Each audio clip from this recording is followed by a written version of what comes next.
tugiye kuvuga ikindi kintu cyane by'umwihariko ibintu bishobora gushoboza umuntu kugendana n'Imana. Niba twarabonye ko abagendanye n'Imana bagize ibintu byiza, bagira iherezo ryiza, Imana igira ukuntu ibafasha, ibarwanirira, ibanezeza, ibakomeza nabo bagira umutima wubaha Imana. Ariko n'uyu munsi wa none tugiye kura natwe niki kibasha kuba cyadushoboza kugira ngo tugendane n'Imana. Ndagira ngo rero dusenga Imana. Mana isumba byose, Mana ishobora byose, mu izina ry'umwami wacu Yesu Kristo, twongeye kwibuka ko wadufashije cyane mu biganiro byabanje turi kuri iki gice cyo kugendana n'Imana. Uyu munsi turagira ngo tugusabe udufashe birushijeho, uduhe imbaraga zirenzeho, duhe ubwenge burenzeho, kandi ntaba ari twebwe ahubwo byose bere kugira ngo izina ryawe rihabwe icyubahiro. Utangirane natwe rero kandi uze gusozanya natwe, kandi abari kumwe natwe bose ubahe umugisha, mu izina ry'umwami wacu Yesu Kristo, amina. Nk'uko rero nyine twanabivuze, twavuze iby'urugendo, ukuntu rumera, ukuntu rurimo ibirushya, ukuntu harimo imisozi, ukuntu harimo guterera, ukuntu harimo guca mu bihanamanga. Hari naho twabonye ngo Imana yigeze gucisha Abisiraheli mu biharabuge bibi, mu bintu by'inzitane, baca ahantu habi kandi hari inzira y'ubusamo, ariko Imana mu by'ukuri itagambiriye kubagirira nabi, ahubwo igambiriye kugira ngo badahura n'intambara, badahura n'ingorane, badahura n'ibintu byabatera ubwoba bigatuma bifuza gusubira mu Egiputa. Ariko tubona ko by'umwihariko nyine urugendo rwo rubamo byinshi twagiye tubona. Twabonye no ku makuru y'igicu, twabonye ko hari naho igicu gitinda kandi umuntu ashaka kwigendera, umuntu ashaka kujya mbere, umuntu ashaka kwihuta, ariko igicu cyo kikanga kigahagarara, kandi itegeko ryo rivuga ko umuntu agomba kwitondera ko igicu kiri buhaguruke. Twabonye ibintu byinshi binaniza abantu mu rugendo, twabonye impamvu zitandukanye nyinshi. Twabonye ko habamo ibyo gutinya urugendo, twabonye ko habamo ibyo kwibaza ku rugendo, twabonye ibintu byinshi bitandukanye bigenda bigaragara mu rugendo, bigenda binaniza abana b'Imana, bigenda binaniza abantu b'Imana, bigenda bituma bamwe bananirwa bakagenda bava no mu by'uru rugendo. Niyo mpamvu rero nyuma yo kubona ibyo byose, uyu munsi turi buvuge noneho ibyashoboza umuntu. Niki cyashoboza umuntu kugira ngo bya bindi binaniza bitazamunaniza, abashe kubyihanganira, abashe kubicamo? Niki cyashoboza umuntu kugira ngo azaterere ya misozi, ayiterere anezerewe, ayiterere yishimye kandi atitotombera Imana? Niki cyashoboza umuntu kugira ngo abashe kunezeza Imana, ndetse niba ngombwa no mu gihe kitari cyo kunezerwa nezerwe, no mu bihe bigaragara ko bidashoboka noneho bishoboke? Uyu munsi nibyo tugiye kubona. Ariko ingingo ya mbere y'ingenzi turi bubone, turaza kuyibona ivuga ibyo kwizera cyangwa se gukizwa, aho turuvuge ngo kuva mu Egiputa nicyo kintu cya mbere gishobora gushoboza umuntu kugira ngo abashe kugendana n'Imana. Ndagira ngo mbere yuko tunabivuga tubanze dusome ijambo ry'Imana, aho tugiye kureba mu Gutegeka kwa 2 ibice 28 ku murongo wa mbere. Haravuga ngo nugira umwete wo kumvira Uwiteka Imana yawe n'uwo kwitondera amategeko yayo yose ngutegeka uyu munsi, Uwiteka Imana yawe izagusumbisha amahanga yose yo mu isi, kandi iyi migisha yose izakuzaho ikugereho niwumvira Uwiteka Imana yawe. Iyo migisha yindi iravugwa hasi, yo ntago turi buyisome, namwe mwakwisomera mu Gutegeka kwa 2 ibice 28. Ariko ikigaragara, nugira umwete wo kumvira Uwiteka Imana yawe n'uwo kwitondera amategeko yayo. Rero uyu munsi ikintu cya mbere tuvuga kijya gishoboza abantu kugendana n'Imana, kandi cya mbere kigomba no kubanziriza ibindi, nuko bagomba kuva mu Egiputa.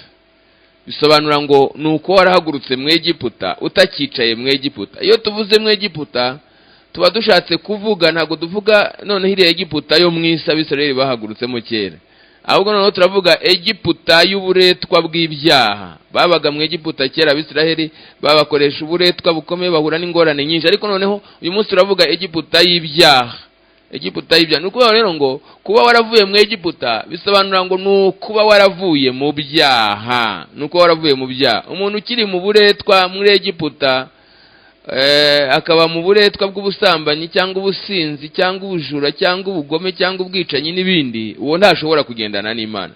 Nukuvuga ngo ikintu cyambere kibanziriza ibindi kugira ngo ubashe kugendana n'Imana nukuba warizeye, nukuba warakijijwe, nukuba waravuye mu Egiputa, nukuba warahagurutseyo, Nukuvuga ngo urizera waragurutse mu Egiputa, nta kibazo cy'uburetwa bw'ibyaha ukirimo, nta kibazo cy'uburetwa utakiri mu matafari yo kwa Farawo. Ndavuga ariko ubwo ni mu matafari y'ibyaha nyine, ndavuga muri ubwo buretwa ubwo abantu benshi bajya babasha no kuba babamo. Ntabwo rero icyambere ni ukuva mu Egiputa. Hariho abantu bahera mu masengesho, abandi bagahera mu kuvuga ubutumwa, abandi bagahera mu kuririmba, abandi bagahera mu kwitanga mu bundi buryo runaka, abandi bakagira ahandi hantu bahera, ariko baba bakishe. Icyambere ni ukuva mu Egiputa, ukabanza ukava mu byaha. Kuko hariho abantu basenga amasengesho menshi cyane y'urudaca ariko bakiba mu byaha, Satani akibagiza imbata. Vuga ngo kuva mu Egiputa bisobanura kuva mu bubata, ukava mu bubata bwa Satani, ukava mu bubata bw'ibyaha, ukava mu bubata.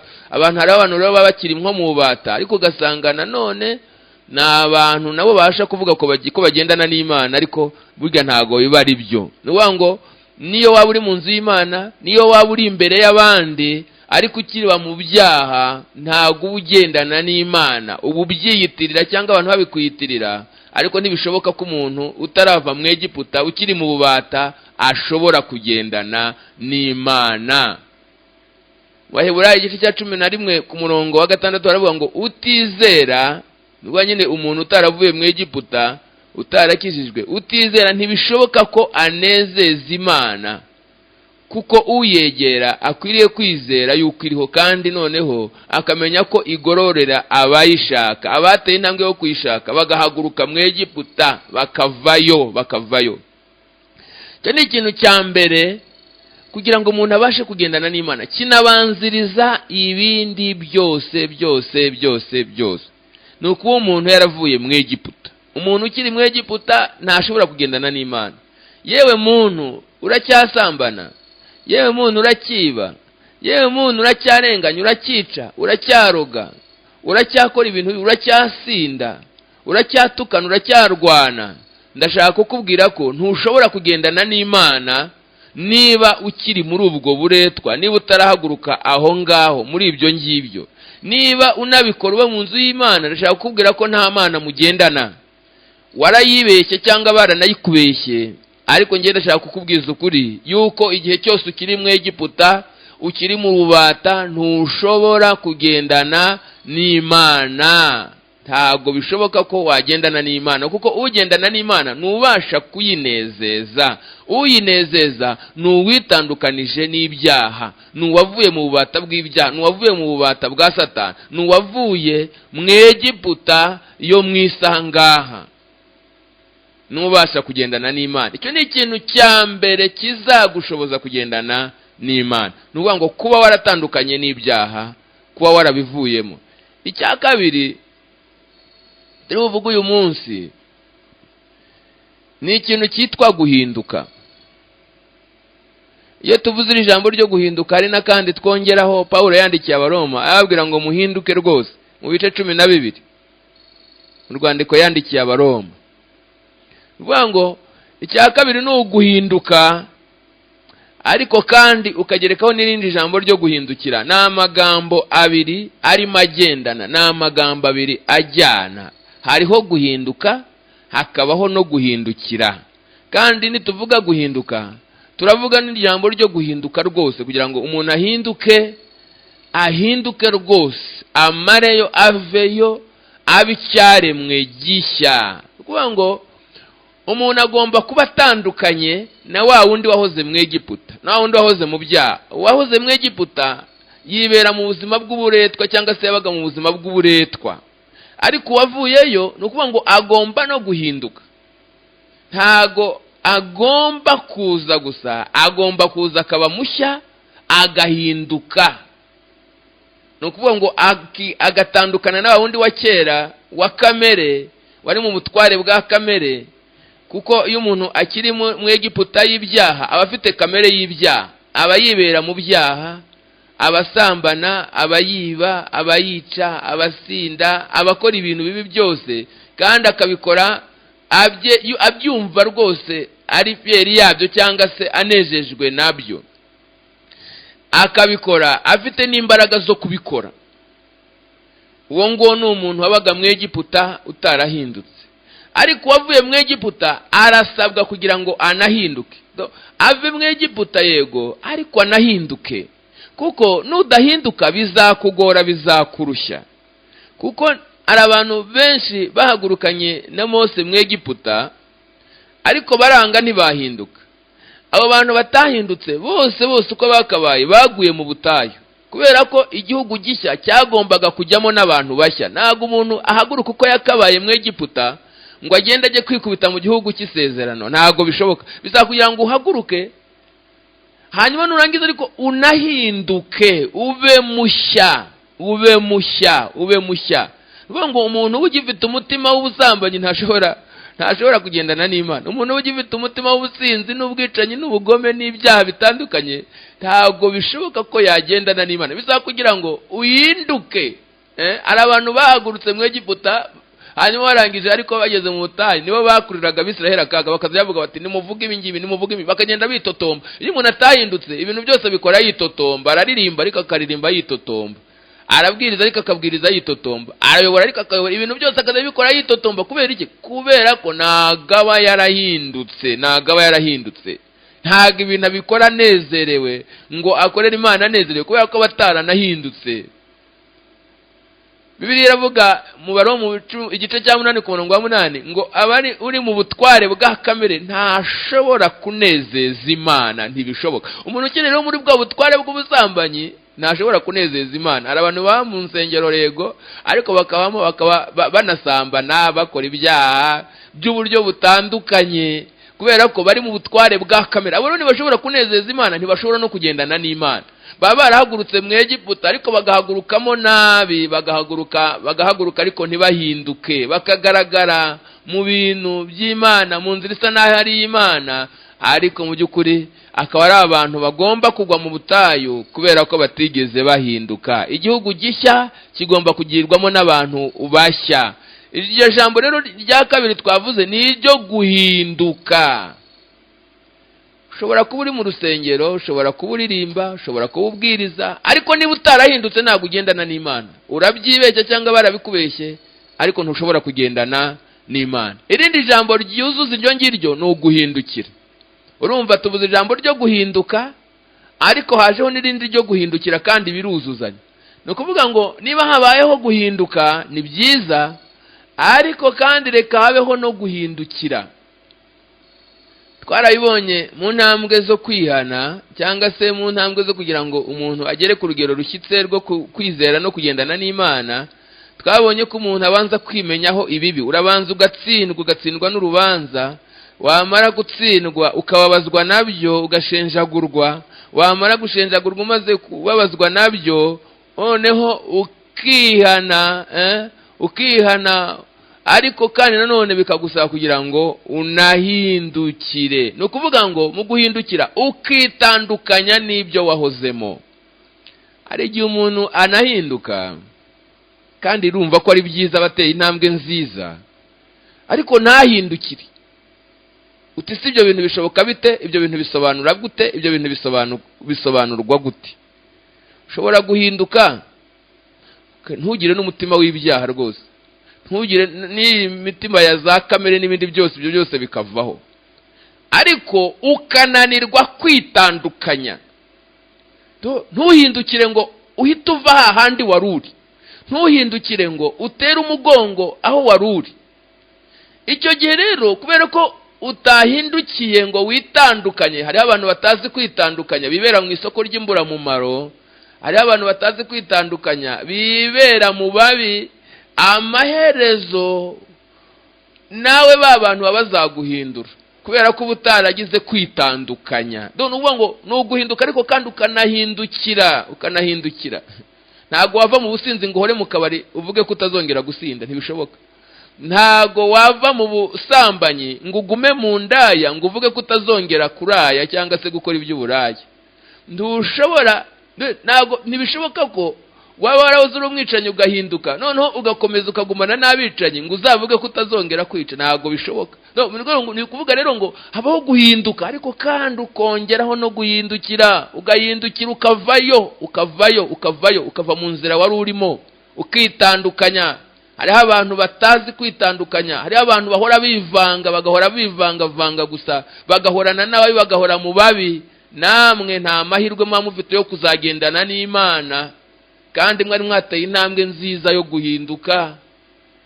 Ariko ni byiza ko wiyarura ukagira vuba, ukavayo ukitandukanya n'ingeso mbi, ukitandukanya n'ababi, ukitandukanya na bya bindi byose wahozemo. Ibyo ni ijambo rya kabiri, ni uguhinduka no guhindukira. Ijambo rya gatatu turi buvuge uyu munsi ni ukugira umutima. Turimo turavuga ibintu byashoboza umuntu kubasha kugendana n'Imana, kandi tubonye ko kugendana n'Imana ari byiza kandi ari iby'igiciro. Ijambo rya gatatu rero ni umutima wemerera Imana, ni ukugira umutima utinangira imbere y'Imana. Umutima wemerera Imana ni umutima wagukiye Imana, umutima worohera Imana, umutima utarushya Imana, umutima utagora Imana, umutima mbese wa wundi wumvira cyane Imana, wubaha Imana, ukagendana n'Imana, ugakora iby'Imana ishaka. Ndagira ngo aya magambo muyumve cyane. Umutima wemerera Imana ni umutima wumvira Imana, ni umutima utinangira. Kuko biragoye cyane kugira ngo umuntu ugire umutima winangira abashe kugendana n'Imana. Biragoye kuko niba utumvira Imana biragoye ko wagendana n'Imana. Imana yakubwira guterera wa musozi twavuze ko habamo n'imisozi, ugahita rwose uvuga uti oya Mana rwose nawe urabizi, reka. Hari umugabo byagendekeye gutyo witwa Loti. Abamarayika bagiye i Sodomu, Imana yendaga kurimbura Sodomu ubwo hakoreraga ibyaha bikomeye. Maze baramubwira bati wowe rero hunga udapfa, nturebe inyuma kandi ntutinde, utararangiza iki kibaya, hungira ku musozi utarimbuka. Noneho aho bamweretse wa mutima we ntiwemera neza. Noneho ngo aravuga ngo rwose ngo bye kuba bityo mwami, ngo ndakwinginze ngo rwose ngo dore umugaragu wawe nkugireho umugisha, kandi rwose ndakwinginze ugwize imbabazi zawe maze ungiriye, maze rero rwose unyemerere ngende, sinagera hariya rwose ntago nahashobora, dore ahubwo reka ngende njye kuri uriya mudugudu uri bugufiya, uriya niwo mutoya, niwo ariwo mpungira rwose. Urumva ngo rwose ngo nureba kuri uriya musozi ngo ari wo muto, ngo rwose ngo reka ngo ariho njya. Imana hari aho ishaka ko ajya, ariko we arimo arazana ibindi bibazo. Aragenda arabwirwa ngo noneho genda, ugenda uko bivuze, ndakwemereye genda, ariko genda ihute va aha ngaha. Ariko ikintu ushatse kuvuga hano, umuntu yatemerera Imana by'ukuri ntago ageraho Imana ishaka, aguma hafi aho ngaho, ntagende. Hari ukuntu abantu badashaka kwinjira deeply, hari abantu badashaka kwinjira mu by'Imana ngo babyinjiremo, bagashaka kugarukira hafi ku musozi mutoya ari wo wiswe Sowari, uyu nguyu Loti yagiye kugarukiraho. Kandi aho ngaho kugarukira hafi aho ngaho niho uzasanga n'abantu benshi bakunda kugarukira, ntibashaka kugeraho Imana ishaka. No kuvuga ngo rero iyo udashatse kugeraho Imana ishaka ntabwo ubasha kugendana n'Imana. Rero biragusaba kugira ngo ugire umutima wemerera Imana, wemerera Imana. Hari igihe abantu bashaka kugarukira hafi mu by'Imana, bagashaka kugarukira hafi aho ngaho, bakibera hafi aho ngaho kandi ni hafi y'ibibazo, ni hafi y'ibyaha, nuvuga ngo umuntu aba ari expose kubera ko atinjiye ngo agende ageraho Imana ishaka, aba ari expose hafi aho ngaho, bivuga ngo ikibi cyose gishobora guhita kimubaho. Ntashake kwinjira neza ngo ageraho Imana ishaka, akora iby'Imana ishaka mu buryo bwuzuye, ashaka kugabanyamo, ashaka koroshyamo ibintu. Ntuzasangamo hari abantu benshi bavuga ko bubaha Imana ariko bagenda bambaye ubusa mu nzira. Kubera iki? Bashatse kugarukira hafi aho ngaho Sowari, ntabwo bashatse kugera ku musozi hejuru aho Imana yashatse. Abantu bagenda ariko ugasanga hari ibindi byinshi, hari udufuti twinshi bagenda bakora, kandi n'abisi biberamo. Kubera iki? Kubera ko bashatse kugarukira hafi, ntabwo bashatse kwinjira deeply ngo binjire neza, bagende bagere aho Imana ishaka, bashe no gukora iby'Imana ishaka. Abo rero nabo ntabwo bashobora kugendana n'Imana mu gihe badafite umutima wumvira Imana. Amwene aba bantu ntabwo bajya babasha guhesha Imana icyubahiro.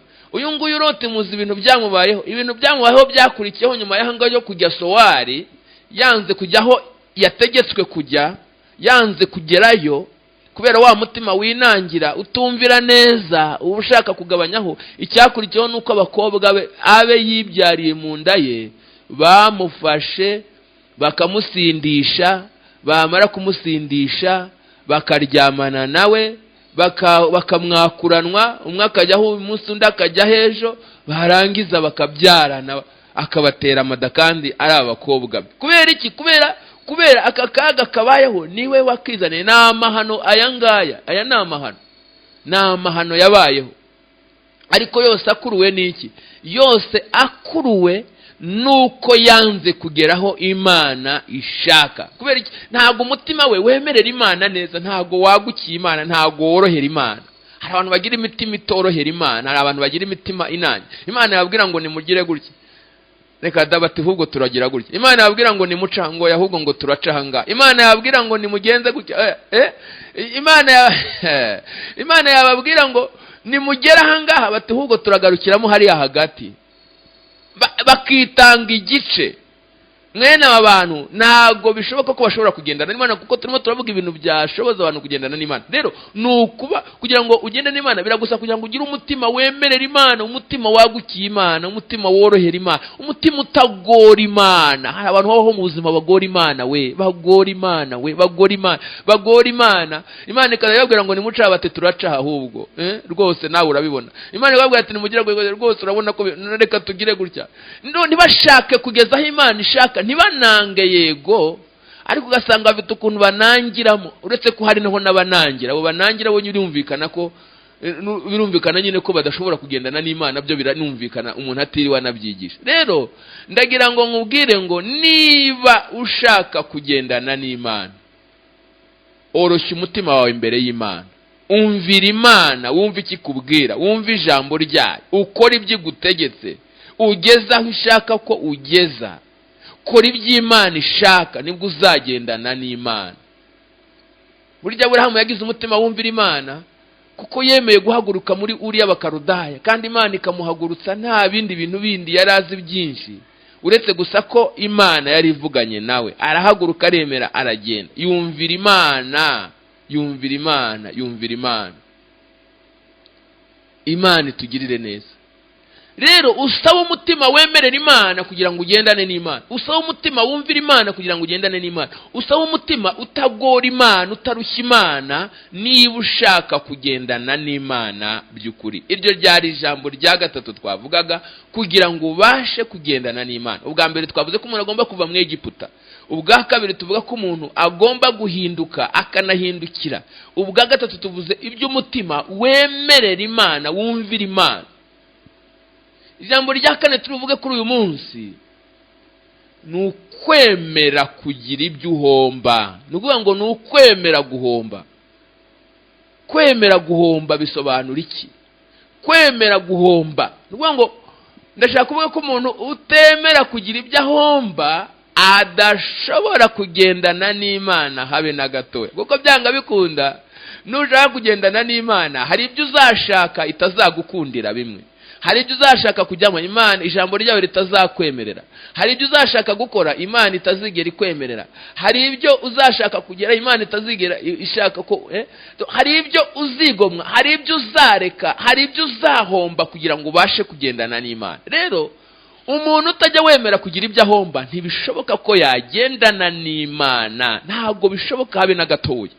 Ntibishoboka ko umuntu utemera guhomba yagendana n'Imana. Muzasome mu rwandiko Pawulo yandikiye Abafilipi, ni mu bice 3 muzayibona, aho yabahaye ubuhamya akababwira ibyo yahozemo kera, akababwira n'ibyirato bye bya kera, akababwira ibyirato bye bya kera, ibyo yajyaga arisha, ibyo yajyaga agenderamo.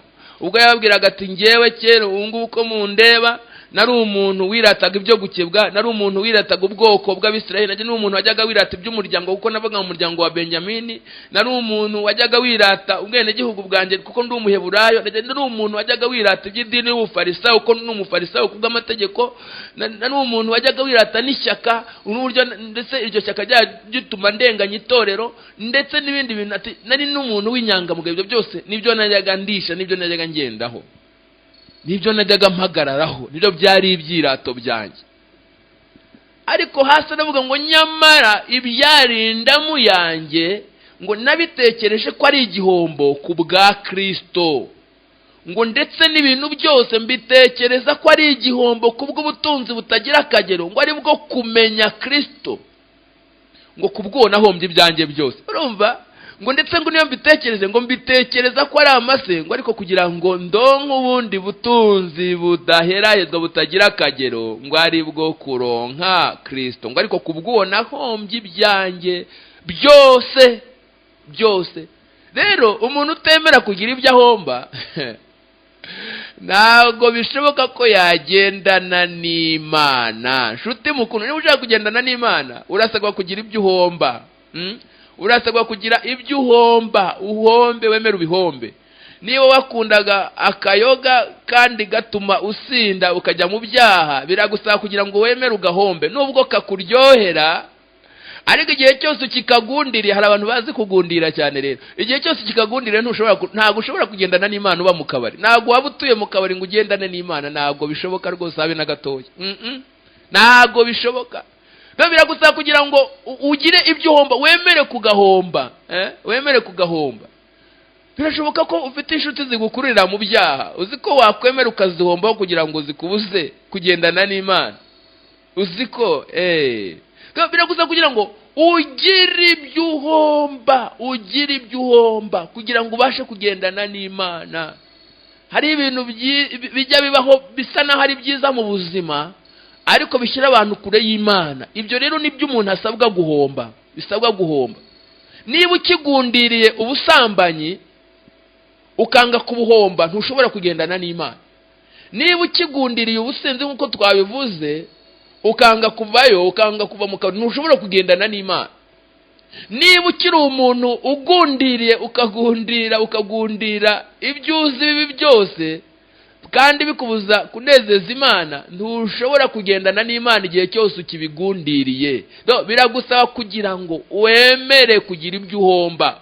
Pawulo nawe yemeye guhomba iby'ubwoko yajyaga agenderamo, ariko hari abantu benshi bakigundiriye ibintu by'amoko cyane cyane mu gihugu cyacu. Bakigundiriye amoko cyane, bagihagaze ku bintu by'amoko cyane, bakibihagazemo cyane cyane cyane cyane cyane, bakabifata nk'ibigezweho. Oya, byabaye demode, byaratakaye, byaranarangiye. Abantu nabo bakibigundire ntibashobora kugendana n'Imana, kuko Imana nta juru ry'abahutu rizabaho, nta n'ijuru ry'abatutsi rizabaho. Ijuru ni iry'abizera n'iry'abana b'Imana. Rero nkubwire ngo igihe cyose ukibigundiriye, ugishaka no kubigenderamo no kubihagararamo, nubwo waba usenga 5 ku munsi cyangwa 10 cyangwa 20, ndashaka kukubwira ko udashobora kugendana n'Imana. Uzasenga ariko ntuzagendana n'Imana, uzaririmba ariko ntuzagendana n'Imana, uzabwiriza ariko ntuzagendana n'Imana, uzakora ibintu byose ntabwo uzigera ugendana n'Imana. Kandi kubera ko utagendanye n'Imana, inzira ugendamo izaruhukira Gihonomu, ntabwo izagera i Kanani, ntabwo izagera mu gihugu cyo mu ijuru. Oya, ntabwo bishoboka. Kandi waragundiriye ukagundira n'ibintu bibi, ukagundira iby'amoko, ukagundira ubusambanyi, ukagundira ubujuru, ukagundira ubugome bwawe, ukagundira ibyo byose, ukabigundira, ukabamugundirizi, hanyuma ukabigundira kandi ukavuga ngo uragendana n'Imana. Ntabwo bishoboka. Iyo nzira uzaba urimo ntabwo izaba igendana n'Imana, ahubwo kubera ko utagendana n'Imana hari uwundi muzamugendana ntavuze. Reka mbe mwihoreye, tuzamuvuga ikindi gihe. Imana itugirire neza. Rero biragusaba kugira ngo wemere kugira ibyo uhomba, kugira ngo ugendane n'Imana biragusaba kwemera kugira ibyo uhomba, kugira ibyo uhomba, kugira ibyo uhomba. Biragusaba kugira ngo ugire ibyo ureka, wowe gukomeza kubigundira.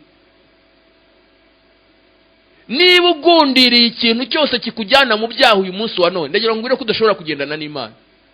Kuko umuntu niwe wimenya, ni nawe wiyizi. Wowe umurikiye uriyizi. Ibyo ugundiriye bikubuza kugendana n'Imana, bikuzanira ibyaha imbere y'Imana, wowe urabizi.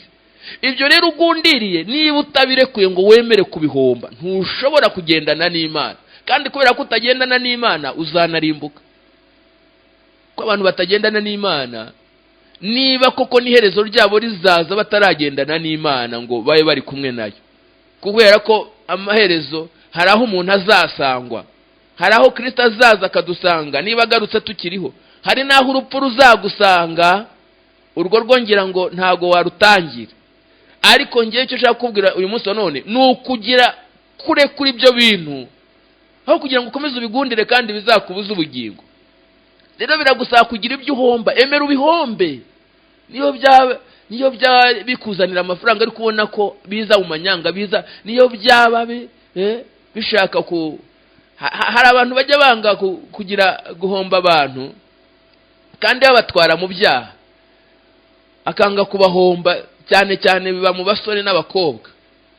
Uravuga ngo ubu ukavuga uti rero rwose ngewe rwose ngenda mwemerera akora ibyo ashaka kugira ngo ejo atazanyanga. Ego uramugundiriye, yitwa na fiance, ariko akujyana mu byaha. Kugira ngo rero ubashe kugendana n'Imana ni uko wemera ukamuhomba. Kandi aho mbivugiye aha ngaha hari abantu benshi bameze gutyo, akemera akazajya amukorera ibyo ashaka ngo kugira ngo atazamwanga, ngo atazamuhakanira.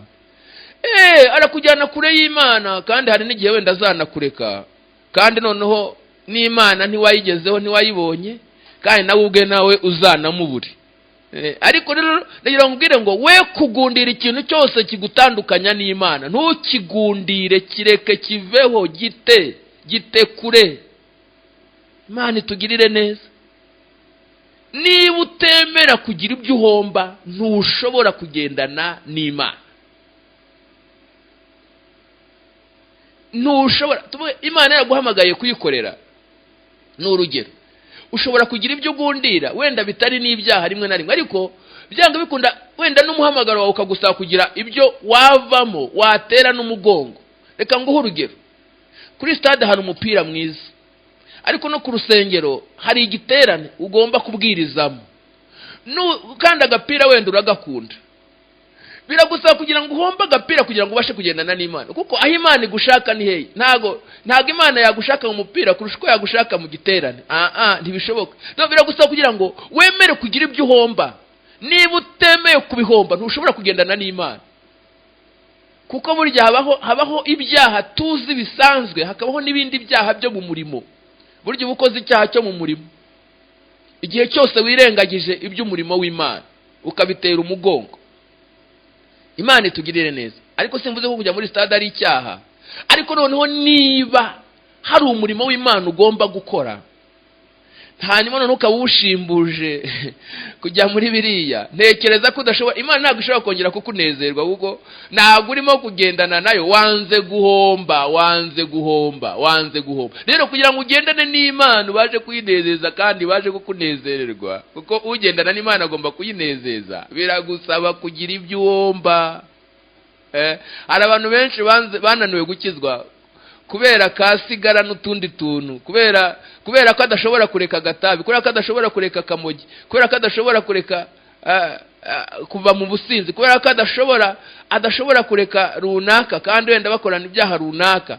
Kubera rero no gukomeza kugundira ibyo, ugasanga agakunda iby'agakiza, agakunda iby'agakiza, akaba yakunda kugendana n'Imana, akabikunda cyane, ariko akagira ibindi binagundira nanone, akabigundira bikamubuza kujya muri bya bindi akunda bindi. Akabikunda byombi, noneho kimwe kikamubuza kugendana n'Imana. Akumva yakunda Imana ariko ntago yareka iby'Imana idashaka ko yagumamo. Imana itugirire neza. No, ni byiza ko wumva iyo ngivugana nawe iri mu ijuru, ugakora ibyo ishaka, ukemera mu byo ishaka. Niba harimo ibyo ishaka ko uhomba, ukemera ukabihomba. Niba utemera guhomba, ntago bishoboka ko wagendana n'Imana. Uyu munsi ubyumva ubyiteho. Niba ukomeza kubigundira ariko menye ko udashobora kugendana n'Imana, kandi amaherezo yawe azaba mabi niba ukomeje kubigundira kugeza ku iherezo. Ijambo rya gatanu mu bintu bishobora gushoboza umuntu kugendana n'Imana ni ijambo ryo kwicisha bugufi. Ni ikintu kijya kinanira abantu benshi cyane. Kwicisha bugufi. Umuntu utagira umutima wicisha bugufi biragoye ko yagendana n'Imana. Ntibinashoboka, kuko Imana ishaka abantu bafite umutima uciye bugufi, wicisha bugufi. Bakamera nk'abana bato, kuko Yesu yaravuze ngo bameze nk'abo bana bato ngo nibo bafite ubwami bw'ijuru, cyangwa se nibo bazabona ubwami bw'ijuru. Ubwami bw'ijuru ngo nubwo bameze nk'abana bato. Nuvuga ngo bicishije bugufi, bagaca bugufi, bafite umutima utikakaza. Hari abantu bagira imitima yikakaza, yiremereza cyane. Nuza mu by'Imana ntuziremereze, nuza mu by'Imana uzace bugufi. Hari abantu benshi bafite kwiyemera kwinshi, bafite ubwibone bwinshi, bafite kwikiraho cyane, bafite kwikakaza cyane. Oya, ubwami bw'Imana nubwo abaca bugufi, ubwami bw'Imana nubwo abicisha bugufi. Ntago ari ubwo abikakaza, ntago ari ubwo abiyemera, ntago ari ubwo abishyiraho, ntago ari ubwo abirata. Oya, ntago ari ubwo abirasi. Ubwami bw'Imana, abagendana n'Imana nabaca bugufi.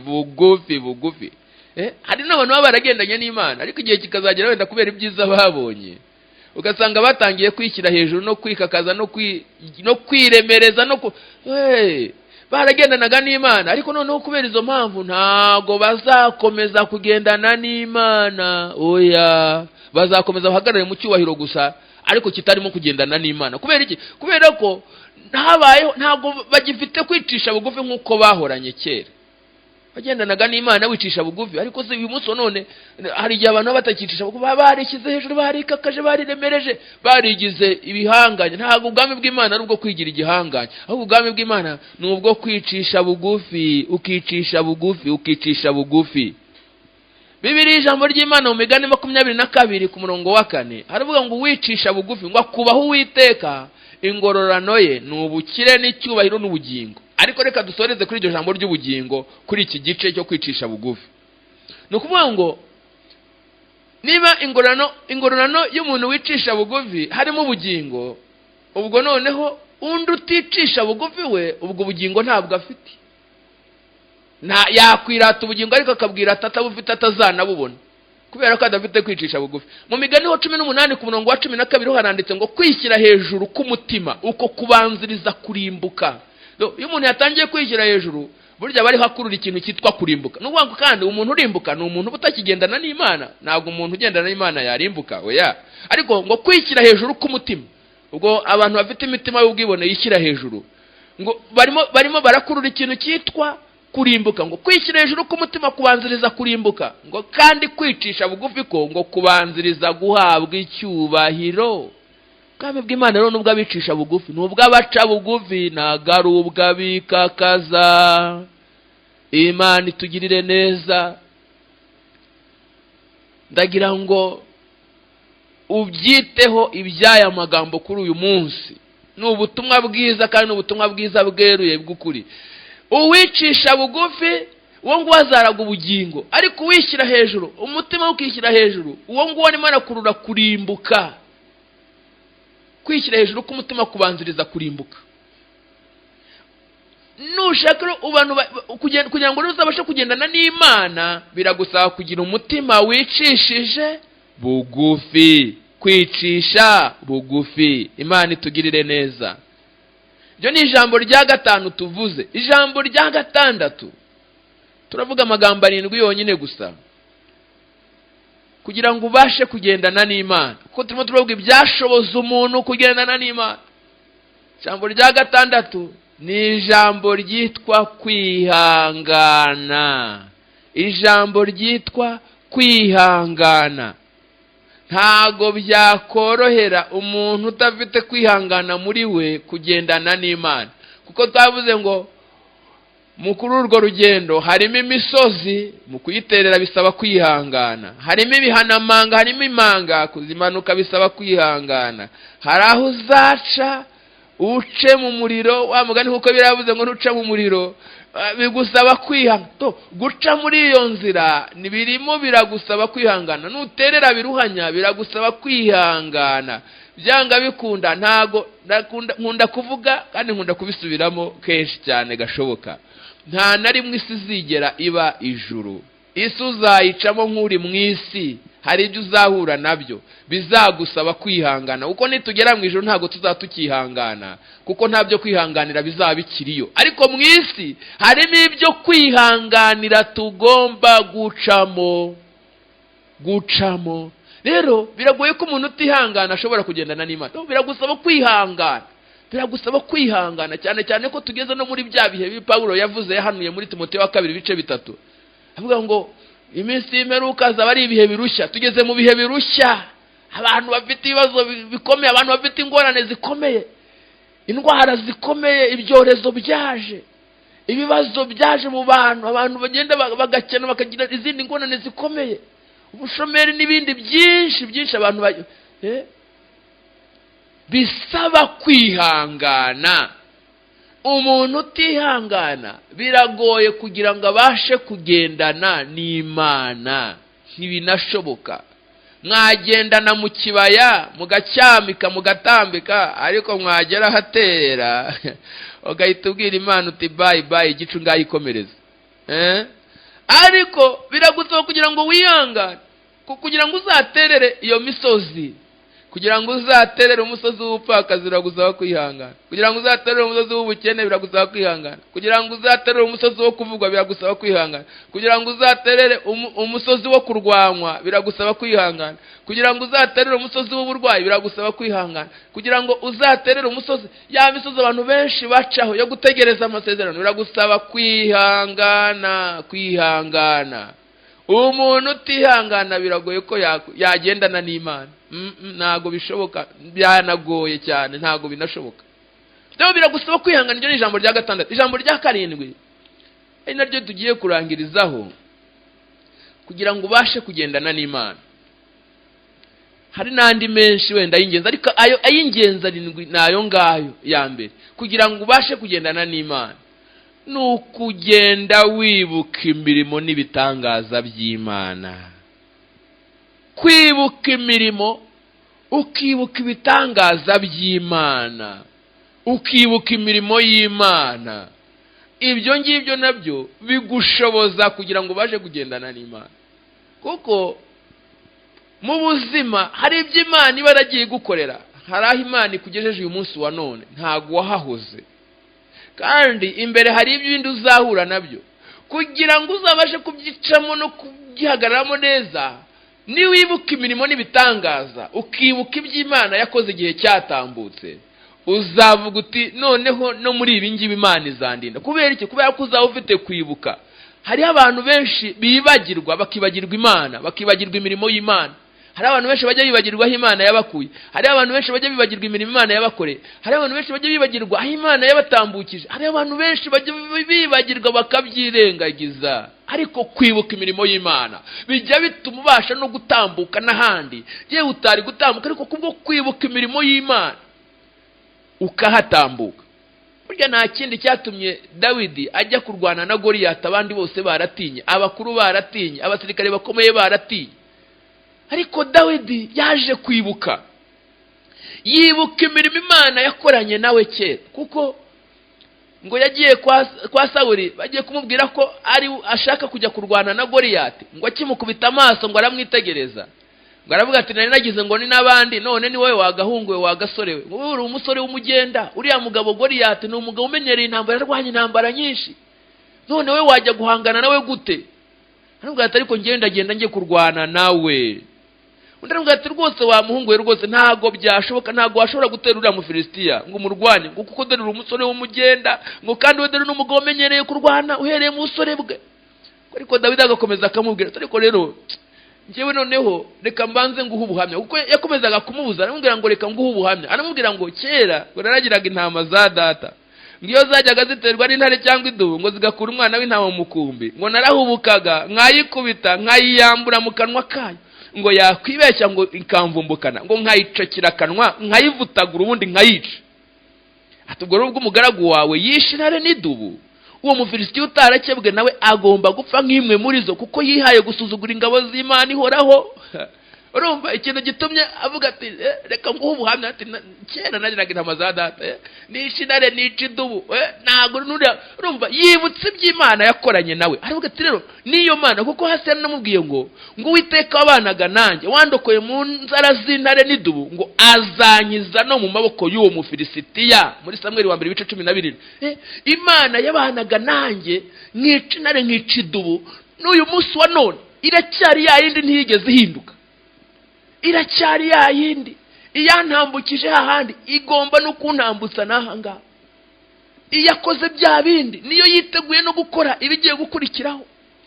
Iyandwaniriye intambara niyo igiye no kundwanirira, kandi ibyiringiro yagize ntago byamukojeje isoni, kubera ko niwe wishe Goliyati. Ndagira ngo dusenge Imana, ibi ni bimwe mu bintu bishobora kugushoboza kwibuka imirimo n'ibitangaza by'Imana, ukibuka imirimo y'Imana, iby'Imana yakoze bya bindi yiteguye no gukora n'ibindi. Hari aho ugeze ibihe bikugoye bikuruhije, ariko nagira nkubwire ngo ugomba kuhatambuka nk'uko yagutambukije hahandi, witegure ko naho ugeze aho ngaho igiye kuhagutambutsa, kuko yakoze bya bindi.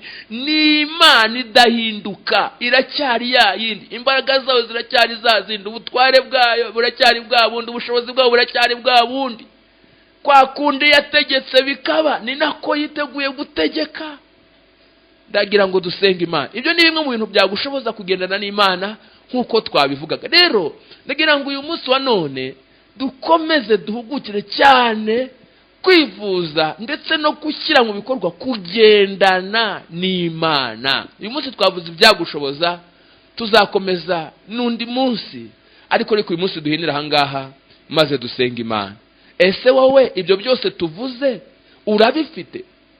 Twavuze ibyo kwihangana, twavuze ibyo kwibuka imirimo y'Imana, ibyo turangirije, twavuze ibyo kwicisha bugufi, twavuze ibyo kwemera kugira ibyo uhomba, twavuze ibyo kugira umutima wemerera Imana utinangira, twavuze ibyo guhinduka no guhindukira, twavuze ibyo kuva mu Egiputa. Aho hose wowe wavuyeyo, ibyo byose wowe wabivuyemo, cyangwa se izo karite, niba ari na karite za ngombwa zo kugira ngo ugendane n'Imana, ibyo ukwiriye kuba ufite urabifite? Uyu munsi wisuzume, kugira ngo nugira aho ubona bituzuye, uyu munsi usaba Imana kugira ngo ikuzurize. Mana isumba byose, Mana ishobora byose, mu izina ry'Umwami wacu Yesu Kristo turagushimye cyane kubw'ijambo ryawe kuri uyu munsi, ryaje ritubwira ibyabasha kudushoboza kugira ngo tugendane nawe. Turagushimye kuko wabanye natwe, turagushimye Mwami kuko hari abo wongeyemo imbaraga uyu munsi, turagushimye ko hari uyu munsi uhaye guhindukira, turagushimye ko uyu munsi wa none hari uhaye kwitandukanya n'isi, turagushimye cyane kubera ko uyu munsi wa none hari abanangiraga imitima batazongera kwinangira ukundi, turagushimye cyane ko uyu munsi wa none hari abemeye kuva mu Egiputa batangiye kugendana na, turagushimye cyane ko uyu munsi na none hari abantu bagiye kwemera kugira ibyo bahomba kugira ngo bagendane na, turagushimye cyane ko hari abishyiraga hejuru uyu munsi bagiye guca bugufi. Mana turagushimye ku bwabo bose, asigaye ubejesha amaraso y'igiciro ya Kristo Yesu, ubatunganye maze imbabazi zawe zibatwikire, bandike mu gitabo cy'ubugingo kandi bazahorane nawe ibihe byose hatabayeho gusubira inyuma. Izina ryawe nirihabwe icyubahiro Mwami, n'abandi bagendana nawe wakomeze mu rugendo kugira ngo be kunanirwa bahore bibuka imirimo n'ibitangaza byawe. Icyubahiro n'ikibi cyawe mu isi no mu ijuru n'iteka ryose, mu izina ry'Umwami wacu Yesu Kristo. Amen.